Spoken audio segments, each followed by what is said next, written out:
नमस्कार, आपण पाहत आहात एक्सक्लुझिव्ह न्यूज 24। मी news bureau chief Balaji जगतकर, Beed येथून एक खास बातमी। सकाळी 7 वाजता कर्तव्यावर आलेल्या एस टी महामंडळातील चालक व वाहक यांना बसून राहण्याची आली वेळ। वरिष्ठांनी लक्ष घालावे अशी होत आहे ओरड। सकाळी 7 वाजल्यापासून बीड आगारातून बसस्थानकातून अनेक दूरच्या गावी बस जातात, परंतु सकाळी 7 वाजल्यापासून कर्तव्यावर आलेल्या वाहक चालकांना बसूनच ठेवण्यात येत आहे।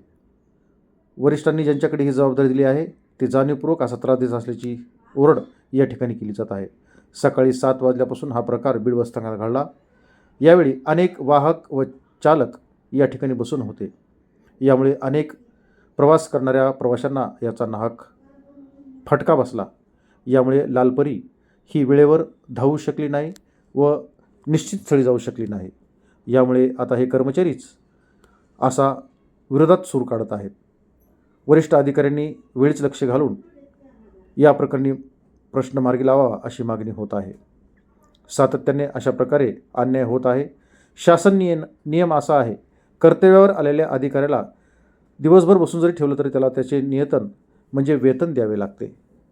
हा नियम असताना देखील जाणीवपूर्वक विशिष्ट अधिकारी व कर्मचारी यांनाच काम दिले जात आहे व काहींना टाळले जात आहे, असा भेदभाव देखील या ठिकाणी दिसून आला आहे। त्यामुळे ही बातमी करण्यात आली आहे। तात्काळ एस टी महामंडळाच्या प्रमुखांनी यात लक्ष घालून हा प्रश्न मार्गी लावावा अशी मागणी करत आहेत। ऐकूयात त्यांची प्रतिक्रिया। ATI यांचा मनमानी कारभार चालू आहे, तरी वाहन चालकाचा जीव घेणा कारभार चालू आहे। अधिकारी, वरिष्ठ अधिकारी इथं उपस्थित कुणीही नसताना चालक वाहकासंग बळजबरी करत आहेत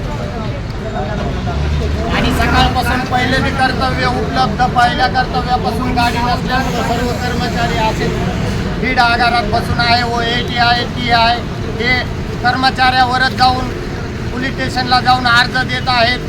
कर्मचारी मनमानी कारभार करीत आहेत म्हणून, पण याला देखरेख कुणी बघत नाही। अधिकारी, वरिष्ठ अधिकारी लक्ष देत नाहीत। याला दोषी कोण? प्रशासन हे आंधळ झालेलं आहे का? प्रशासनाला दिसत नाही का?